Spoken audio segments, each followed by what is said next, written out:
associate, I believe one of the hardest jobs in life is pastoring the saints. So hats off to the pastor of this great church, and we know that beside every great man there is a great woman. So we give honor to First Lady Lisa Balthazar. We bless God for you on this morning. To my husband, my honey, as our youngest hears me often say, my honey, my baby daddy, Minister Patrick Preston, who is here with me today.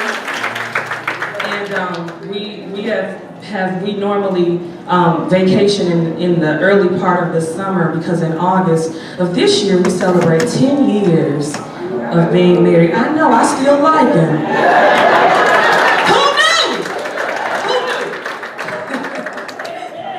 So we are celebrating 10 years this year, and just so you know, if you talk to people and they tell you that marriage is easy and they just love their husband every day and every day is just great, hunky-dory, you probably should stop talking to them.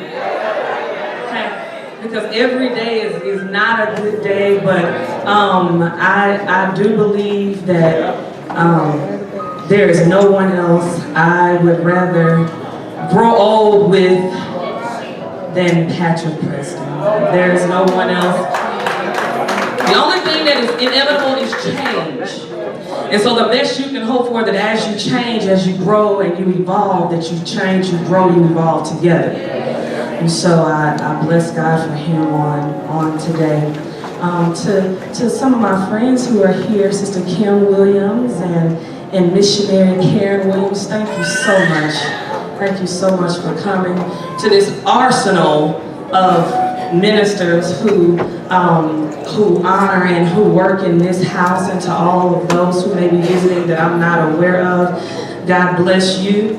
I know that because there are so many of you, any of you could have brought the word on today. So I am honored to be here with you.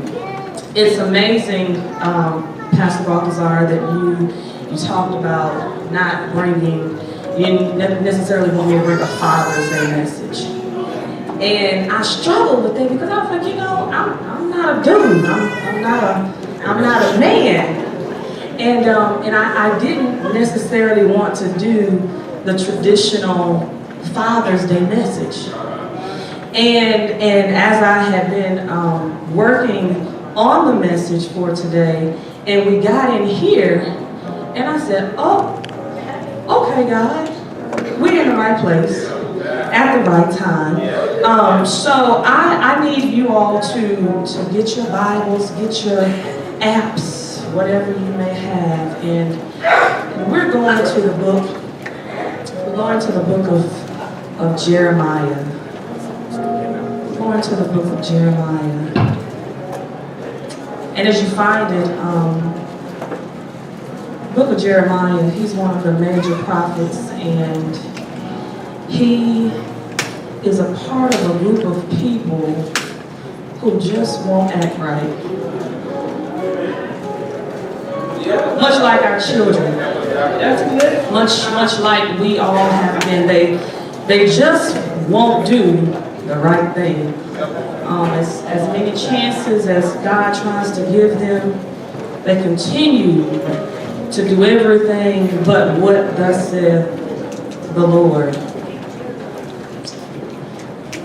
We're going to read a few verses. I'm going to read the first through the 6th verse. Chapter 18, Jeremiah 1 through 6. I love you, Jesus. I worship and adore you. Just want to tell you, Lord, I love you more than anything. Does anybody love him? I know we do here. I love you, Jesus. I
came to Jeremiah from the Lord, saying, Arise and go down to the potter's house, and there I will cause thee to hear my words.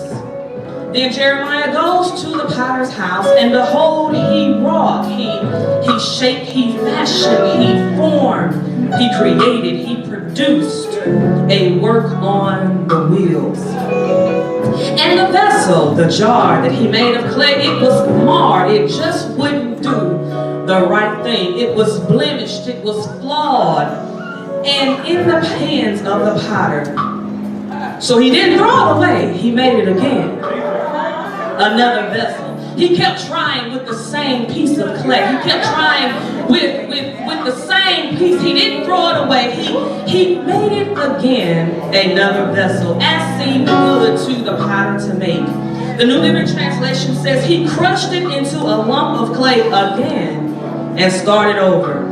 Then the word of the Lord came to Jeremiah, saying, O house of Israel, O children, children, children, cannot I do with you as this potter, saith the Lord? Behold, as the clay is in the potter's hand, so are ye in mine hand, O house of Israel. You may take your seat. And as you're taking your seat, look at your neighbor. Look at your neighbor and say, hashtag is complicated. Now look at your other neighbor. See, this is going to be one of those kind of messages because this is a Baptist church. So look at your other neighbor and say, hashtag it's complicated. It's complicated.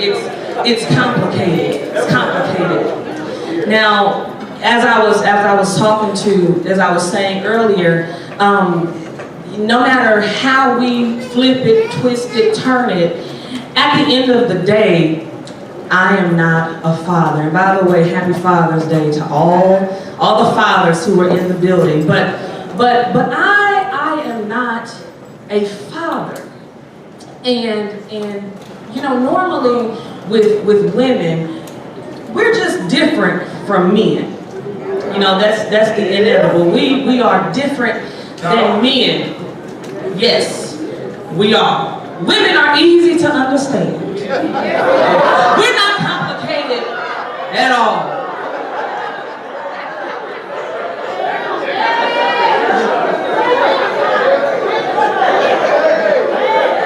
We're not complicated at all. You know where we stand all the time. We never change our mind about anything. No, but when it comes to a father's love, when it comes to a mother's love, I guarantee you, if we went around the room and we asked everyone here, what has been your experience? What was your experience with your father like? If we asked you how did you know your father loved you? Chances are everyone in the building would have a different answer. Everyone has had a different experience. And see, the difference between men and women is women, we are all emotional creatures. So you know how we love you by how we hug you. You know how we love you by how we pat you on the back, or how we just say to you, I love you, baby, or how we cry when you do things that make us happy, or how we cry when you do things that make us sad. It's really not hard for the most part to understand and see how a woman loves. But the love of a father is a little different. Because you know, today we want you to be protectors, and we want you to be providers, and we want you to know how to change tires, and we want you to take out the trash. But then on the flip side of that, we need you to be soft and sensual and know how to comb the little girl's hair. We need you to know how to play make-believe and play with the Barbie dolls. And then at the end of the day, we want you to be in touch with your feelings, but not too in touch with your feelings, because then we'll say you're a punk. So you got to have a good balance in between there. So now that I have been not just a daughter, but a wife and a mother, I understand that being a father, like a mother, is not as easy as I thought it was.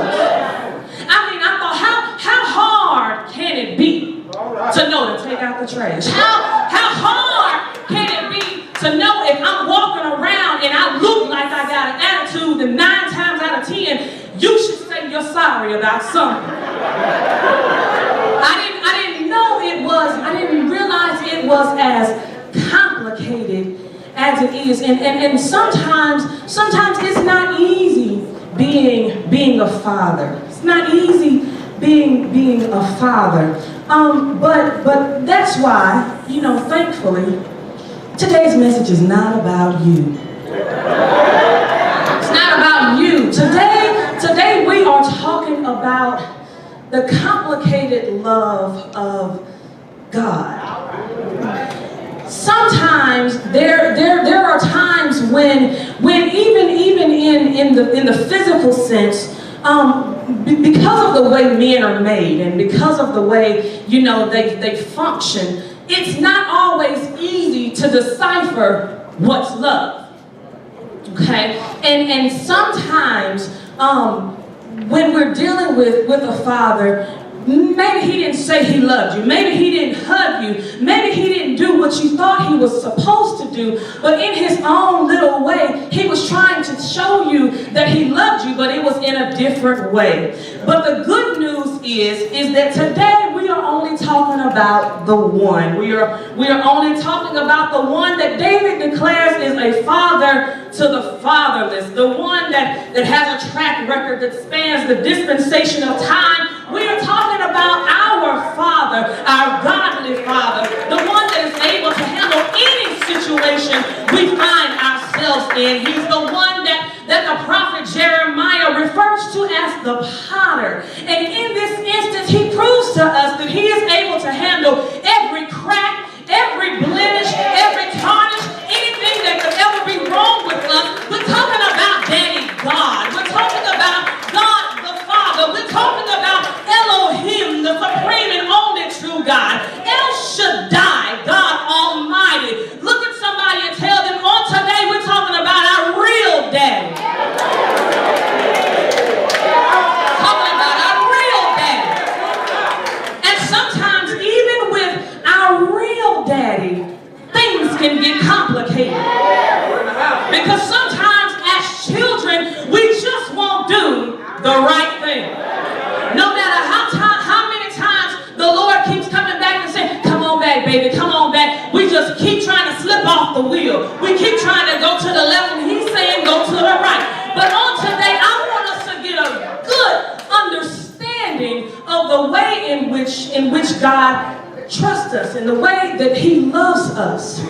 But I think the problem is that we have been so ingrained with how the world views fatherhood. Yeah. We become so ingrained in our own experiences, and sometimes maybe our earthly experiences with our father have not necessarily been the best situation. We have not gotten the thing that we wanted to get out of that relationship. And so sometimes I believe that many of us don't recognize the type of love that the Father has for us. That we have a heavenly Father that says, cannot I do with you as this potter?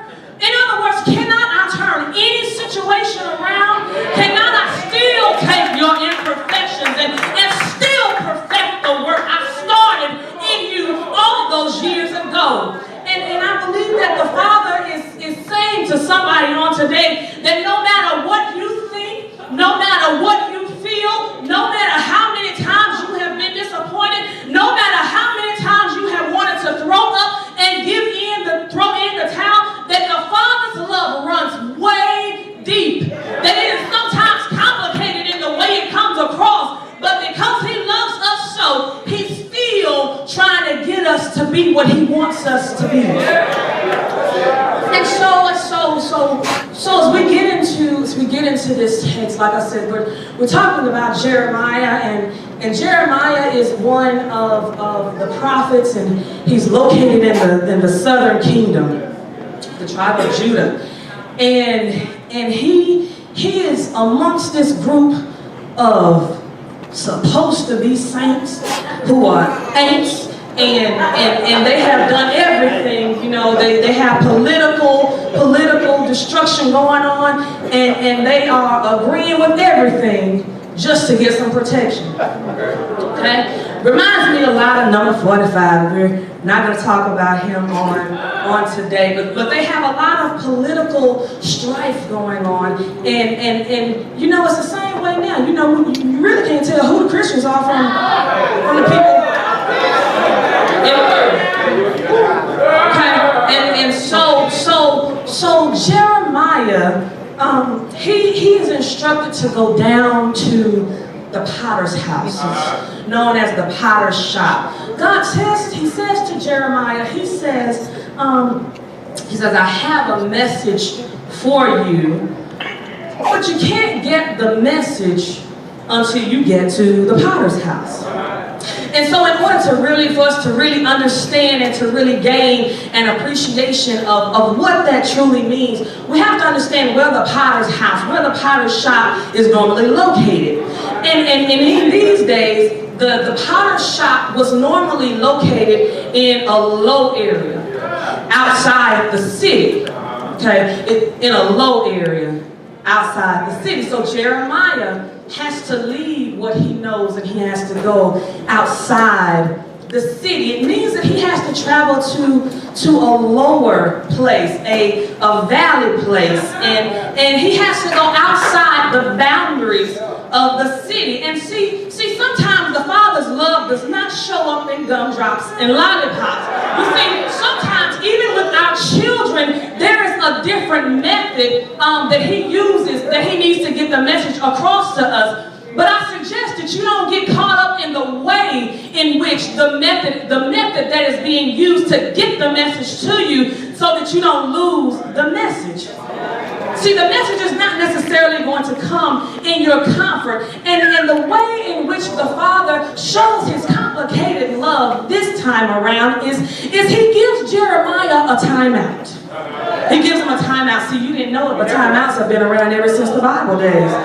See, sometimes we don't understand the method, but don't let the method get you off from the message. See, the potter's house is located away from anything and everything, and it is considered to be in a low place. And the message that Jeremiah is supposed to receive is in this low place. So he has to go to an isolated area. And even as I'm looking around this room, there are some of you here on today that feel like you have been in a low place for an awfully long time. But I want to encourage you and let you know that the low place is not meant to be your permanent residence. It's just God putting you in isolation so that he can talk to you when you won't come back. See, because when you're in your place of comfort, you talking and everybody else around you is talking to you. But when he sends you to a low place, a place where you always had bills, but you ain't never had this many bills. You always had problems with paying stuff, but it ain't never been like this. Your children have always been bad, but they ain't never been this bad. You've been depressed before, but never to the point of wanting to kill yourself. But you find yourself in a low place. You find yourself in an isolated place. You know what? You can even be sitting here right now and still feel like you don't know anybody in here. You feel like you are all by yourself. And don't look at it because of the method in which God is talking to you, but realize that God is trying to isolate you. He is trying to put you in a place, in a position that you will not just say that you keep knowing him, but you will finally listen to him. Sometimes God will strip you from everything you know in order to get his point across. Sometimes God will take everything you thought you knew and make it something that is completely frustrating to you now. But you have got to know that the message is there. So stop crying over the method so that you don't stay in isolation too long. Say, don't miss the message. Say, don't miss the message. Don't miss the message. Don't miss the message. Miss the message. Don't miss the message. Don't miss the message. See, Jeremiah he has to leave the temple. He has to go down to a low place. See, you thought that because you gave your life to Christ, that every day would be howdy, howdy. Jeremiah is a church boy. Jeremiah is used to being in the temple. But God says, this time, I need you to leave what you know to get a new message from me. See, you're used to being in the music ministry, but now nobody wants to hear you sing no more. You're used to being a part of the mission society, but won't nobody vote you in anymore. You're used to having those church friends and those church relationships, but now all of a sudden, nobody want to see you coming, ain't nobody got nothing to say to you, don't nobody want to talk to you, they act like you're not even a part of the congregation anymore. But guess what? God has taken everything away from you. He's taking your comfort away so that he can take you to a new place.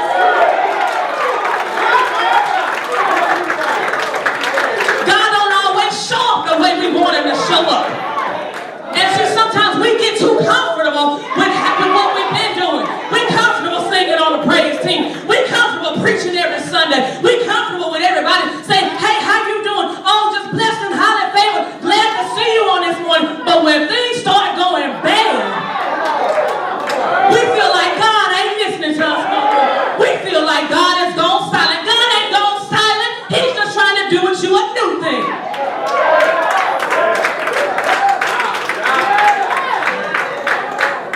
He's just doing with you a new thing, and he's trying to tell you that in this season of your life, your new blessing, your new level will not come in a season, in a time of comfort. It is not going to come. You know, sometimes you got to go high, even if you're on an elevator. Sometimes you got to go low in order to get high. So sometimes God will take us to a low place, even as the children of God, not just for the heathen, but even for us church folks. Because Jeremiah is one of the church folks. But even with that, sometimes God is not going to show up in our area of comfort. But don't be so sensitive about the way in which he's trying to reach you so that you miss the message. God is trying to bless you. He's trying to take you to another level. He wants to see you better. He wants to see you doing more than you want to do. But we get comfortable in what we're in. And then when he strips us of that, when he frustrates all of that, we whining and complaining. We don't want to come to church no more. We ain't going to Bible study. We ain't going nowhere. We ain't singing no more. We just going to sit and we just going to whine. Because we feel like God has left us and they don't like me no more. No, baby. God is just trying to take you to a new place in him. It says I'm trying to have a conversation. Just trying to talk to you. You're always running your mouth. Always running your mouth. So maybe if I strip you of everything that you know, I strip you of everything that is comfortable to you, you will shut up and listen.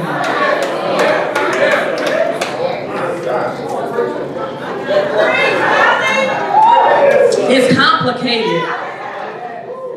The way the Father loves us is complicated. It's complicated.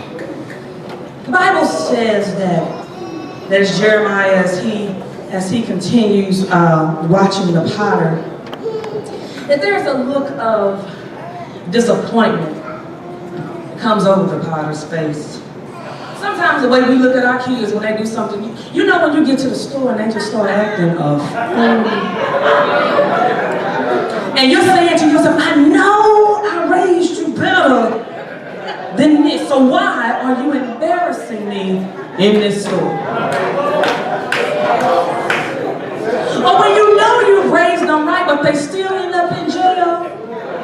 You know you raised them right, but somebody else told you they heard them cussing like a sailor outside.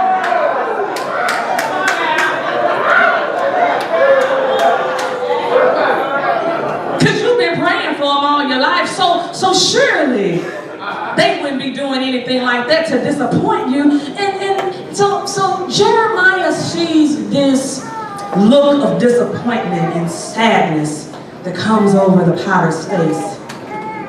And the potter notices that no matter how he has carefully tried to mold, he has carefully tried to maneuver and create this vessel, that it is still marred. It says it's still ruined, it is still jacked up, it still ends up with some cracks, it's leaning to the left, it's leaning to the right. Matter of fact, I think the clay probably just didn't even want to stay on the wheel. But it says that it didn't turn out as he hoped. And even when we're talking about our children, sometimes it doesn't end up the way we hoped. And so because the structure, because the clay is not turning out the way he wants it to turn out, it says that he crushed it and he made it again. See, it's complicated, but sometimes our Father's love shows up in the form of tough love. Now the tough love, that's almost an oxymoron all within itself.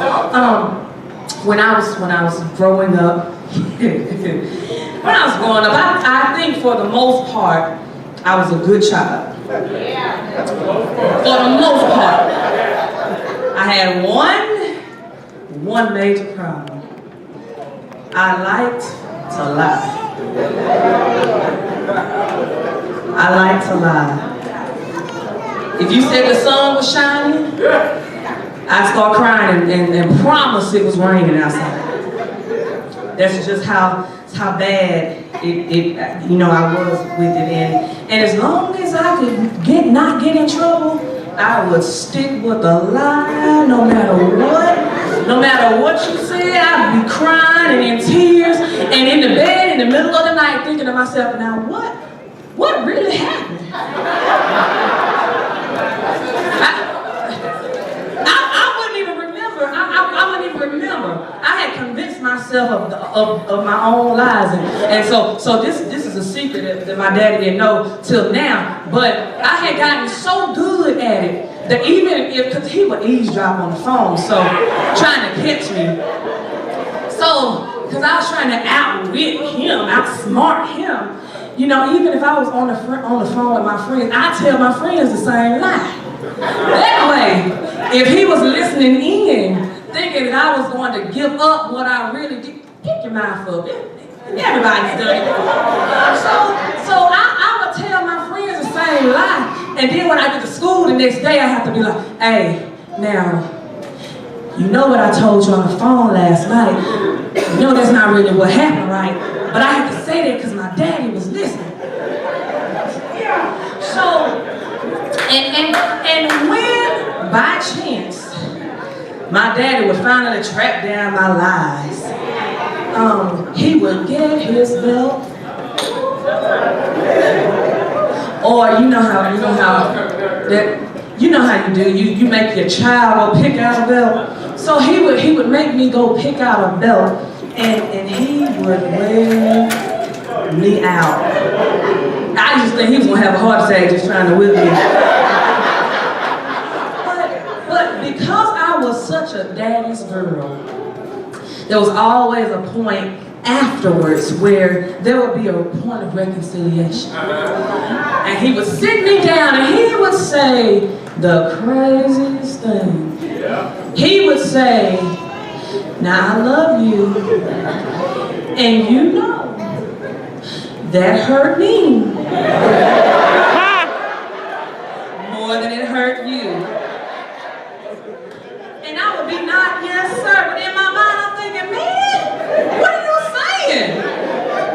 I can barely sit down. But you're saying that whipping was supposed to, you love me, but you whip me. You love me, but I'm scarred. You love me, but you disciplined me. You reprimanded me. Now I got bruises and I'm sore, but you're trying to tell me that in that moment you love me? And so even though it's one of those things that's kind of hard to comprehend, sometimes correction is necessary. Sometimes a little crushing is necessary, especially when you love your children, because you don't want to see them go astray. You don't want to see them be a disappointment because they got your name on them. And because we have the name of the Father on us, that means He cares about us too much. He letting us go astray. So sometimes He's going to come along and whip that behind to get us back in order. But it's called tough love. The Bible says the Lord chastens those He loves. See, it's the Father's job to shape us. It's His job to mold us. It's His job to make sure that we are becoming what He set out for us to be. The Bible says that before you were formed in your mother's womb, I knew you. That means God had great plans for each and every last one of us. And so if we are in His hands, then it is His job. He takes pleasure in that crushing process that's sometimes necessary. You see, the word potter is very interesting. Word potter it's very interesting. The word potter means to form. It means to fashion. Word potter means to frame. But when you look at the Hebrew translation of the same word potter, the word yatsar is what's used. And in this particular context, it's interchangeable with the word purpose. So if the potter who shapes and forms and molds, yatsar, purpose. So if the potter is shaping, if he forms and he molds and he builds us on the potter's wheel, which represents our lives, and if yatsar means purpose and it holds the same meaning, then that must say to me and you that although it's complicated, there's been a purpose in the way God has been forming you. That means that there has been purpose in the way that God has been shaping you. That means there is purpose in everything that has been going on in your life.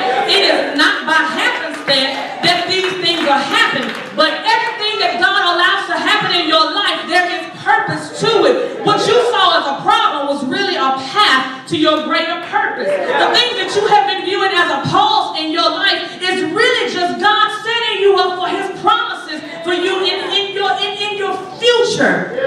See, it may be complicated, but every bruise, every scar, every sore, every time that you have cried, everything that has hurt your feelings, it is all with purpose. It is all necessary, because there is nothing that God does that does not have a purpose. Because guess what? He don't fool with no junk. And if we're His children, then we are purposed by Him. We are purposed by Him. We are purposed. I know it hurts you to lose that job.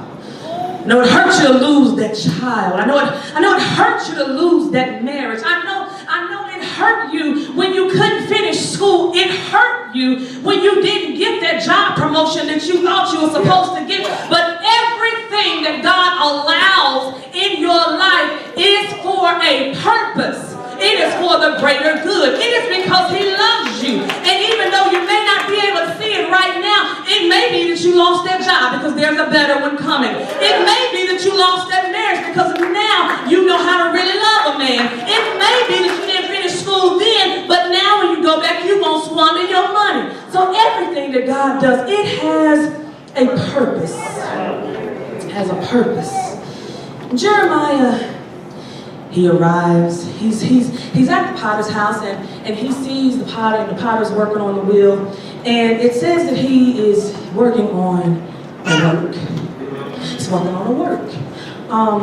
In another translation, it says that he's working on a jar. And as many times as I had read this text, I had never really noticed his usage of wording, Jeremiah's usage of wording. He didn't say God is working. He didn't say I saw the potter working on something. He notices that the potter is working on a jar or an object, which means he was able to identify the object. So if in fact Jeremiah is able to identify what the potter is working on, it would suggest that the potter had been putting in some time with the clay prior to this scene. Okay? It would suggest that before the clay even had the ability to be clay, that the potter had to have seen some unrecognizable value that the naked eye couldn't see. See, sometimes your daddy will turn his eyes to some stuff because he knows that your future is better than where you are right now. Sometimes God will look through the dirt that you've been in because he can see the jewel that you will be later. See, when I was growing up, lived in the country, and when my cousins weren't around because I was an only child, sometimes I didn't have anything to do. And so one of my favorite games to play by myself was to make mud cakes, make mud pies. And so I would get a shovel, and I would get one of my grandmother's buckets, and I would go outside and I would start digging. I'd dig, scoop, put it in the bucket, dig, scoop, put it in the bucket, dig, scoop, put it in the bucket. And when I had enough dirt, I would pour just enough water in the bucket to make mud. And every now and then as I would stir, I would notice these globs of something. It was something pink, and it was messing up my mud cakes, messing up my mud pies. And I would scoop the pink stuff out because it was messing up my mixture. And what I'm trying to tell you on today is that sometimes you can't get to the clay without going through the dirt and the mud that you find it in. And so if the potter is able to see the object as clay, then that means God had to have dug around in the dirt to get to the clay. So that means you know there have been some times in your life when you've been in some dirty and some sticky situations. You know there have been some times in your life when you were so tore up from the floor that all you could be was ratchet. But God was able to reach down through the mud. He was able to reach down through the mire. He was able to reach down through the mud and still pick you up. Because even when nobody else saw value in you, God still saw value in you. God still said, that's still my child. He might be dirty right now, but if I wash him off, and if I give him something new, and if I clean him up, he'll still be good. He'll still be good. So what we have to see is that because he is able to view us beyond the dirt, he's able to view us beyond the mud, beyond the muck and the mire. He found value in us. He finds value in us. He saw a future in us. He saw a future in you. He saw dusty old little old me and dusty old little old you. And he still saw value. When we didn't want to stay on the wheel the way he wanted us to be on the wheel, he still saw value. And because he saw value in us, he did not take his hands off of us. You ought to give God glory because your value is not determined by your current situation. It says that he takes the same clay and he keeps it in his hands. Now in the potter's shop, there is a yard in front of the potter's shop. And in the potter's shop is all kind of what's called potsherds. These are objects that have been thrown away. But this particular object, he does not throw away. And what he's getting Jeremiah to see is that as the children of God, Even though things of utter destruction are around you, and even though the way I love you may sometimes come across as complicated, you're still in my hands because you belong to me. So that means no matter how cracked I get, how messed up I get, how jacked up I am, God says that you're still in my hands. And is there anybody glad that through the issues and the trials of life, you are still in the hands of God? That sometimes we've been cracked, sometimes we've been flawed, sometimes we're leaning to the left, sometimes we're leaning to the right. I've needed refining, I've needed reshaping, but all at the end of the day, we're still in the hands of the Lord. We're still in his hands. He keeps remolding. He just keeps reshaping us. He does not throw us away. And he does this because he loves us. We're imperfect, but he loves us. Flaws and all, he still loves us. Sometimes we're leaning, sometimes we're jacked up, but he still loves us. His love for us is complicated, but he still loves us. His love for us is sometimes not understandable to the naked eye, but he still loves us. And his love for us is so complicated. It's so complicated that because he loves us, even when we didn't want to love ourselves, he still sent his son Jesus to a cross all those years ago. And because his love for us runs so deep, he gave that only begotten son. So is there anybody that's glad that God gave his only begotten son? Is there anybody who's glad that through it all he's still working on you? That he hadn't thrown you away? That even when you wanted to be thrown away, he's still been keeping you? Come on and bless God if you know that it's only because of God that you are still here. Bless him and thank him because he didn't take his hands off you. Bless him and thank him because he's been keeping you every single day. He's been keeping us every time we wanted to mess up. Every time we wanted to throw in the towel. He's still been keeping us. His love is complicated. It's complicated. But through it all, we have to understand that there is a message in the way he loves us. He loved us so much that he gave his only begotten son.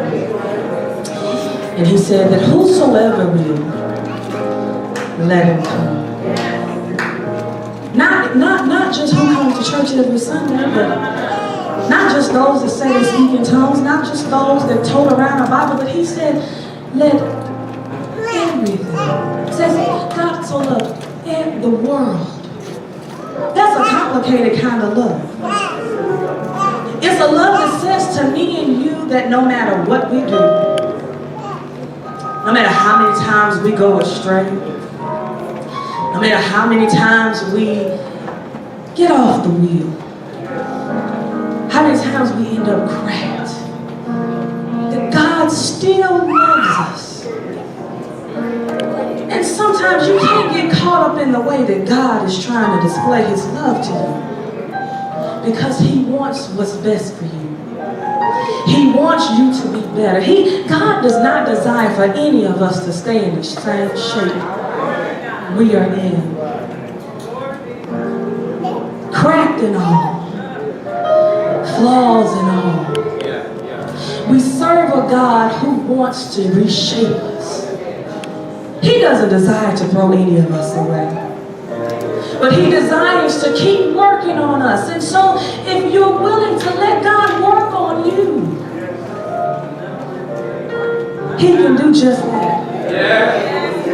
Sometimes we're so cracked, we're so flawed, we think, God could never fix me. I'm jacked up in my mind, I'm jacked up all around. I don't know if I'm going left, I'm going right. I don't know if I want to live, I don't know if I want to die. But God is looking for you too. He's looking for you too. He has an expected end.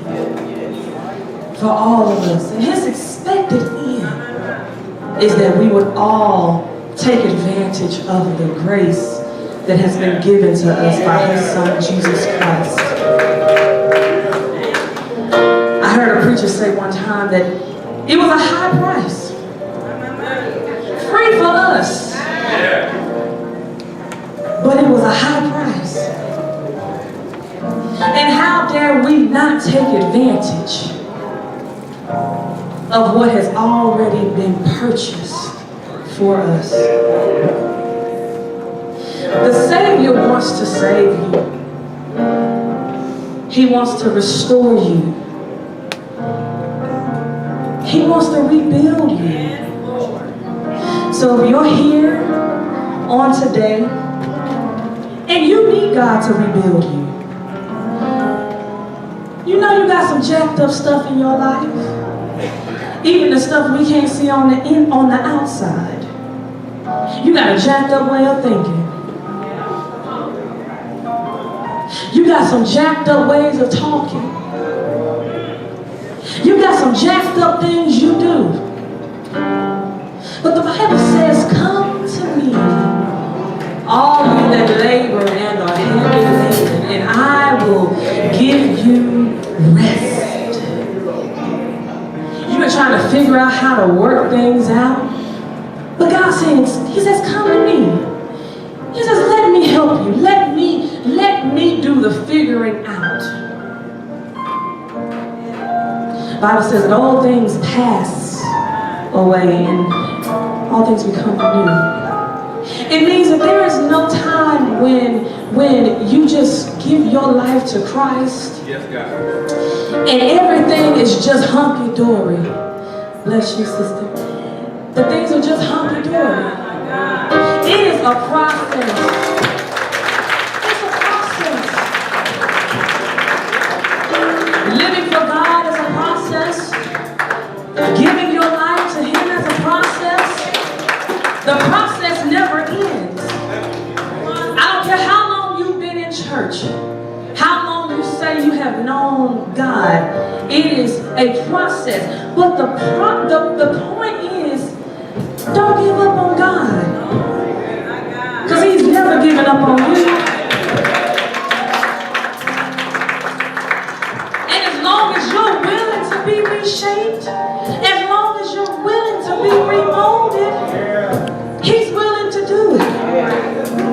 He's willing to do it. So the altar is open. God is here. He's waiting. He wants to do something new with you. If you're tired of being cramped, he's here. You're tired of being... He's already paid the ultimate price. You know, I used to think when I was younger that, you know, if I gave myself to Christ, I couldn't have fun anymore. I couldn't do anything anymore. Because, you know, everybody in church, they either faking and flunking it or they ain't doing nothing. And the liberty that I have found in Christ. I often say, if I would have known what I know now. See, now when bad things are going on in my life, I can lay down and I can go to sleep. Because I know whose hands I'm in. Bills can't get paid, I can still go to sleep. No job, I can still go to sleep. Because I belong to a God who ain't never let me down. Never let me down. No matter what it looks like, no matter how dark it gets, he never let me down. That's the God we serve. That's the God we serve. You're right, he's my God. He's our God. God ain't gonna leave you out.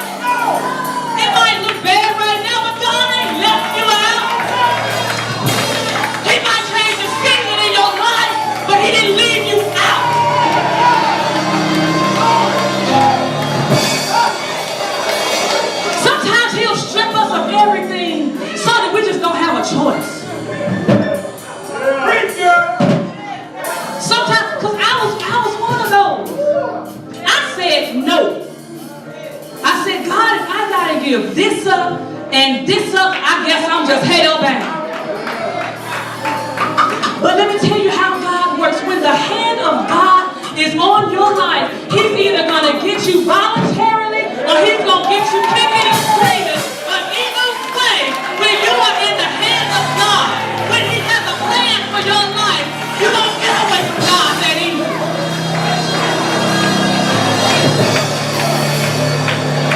Some of you, your life is frustrated right now because you keep trying to tell God no. God keeps telling you that He wants more from you, and you keep saying no, God. If I gotta give this up, God, and then you know what, I can't live for you, God. Yeah, you can. Yes, you can. And every day gets sweeter and sweeter. And at the end of the day, if or when you mess up, you got a God that you can go to and ask forgiveness. Because we're in His hands. When we allow God to be our Savior, when we allow the blood of Jesus to cover our lives,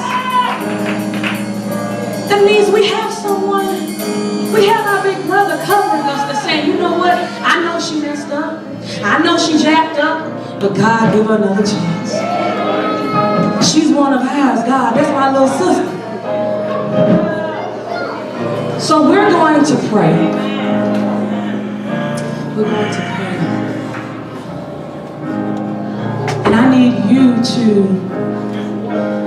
think about what it is you need from God.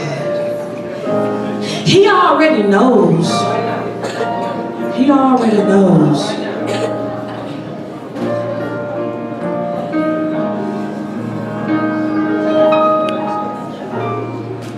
If you have come for salvation, you should come to me.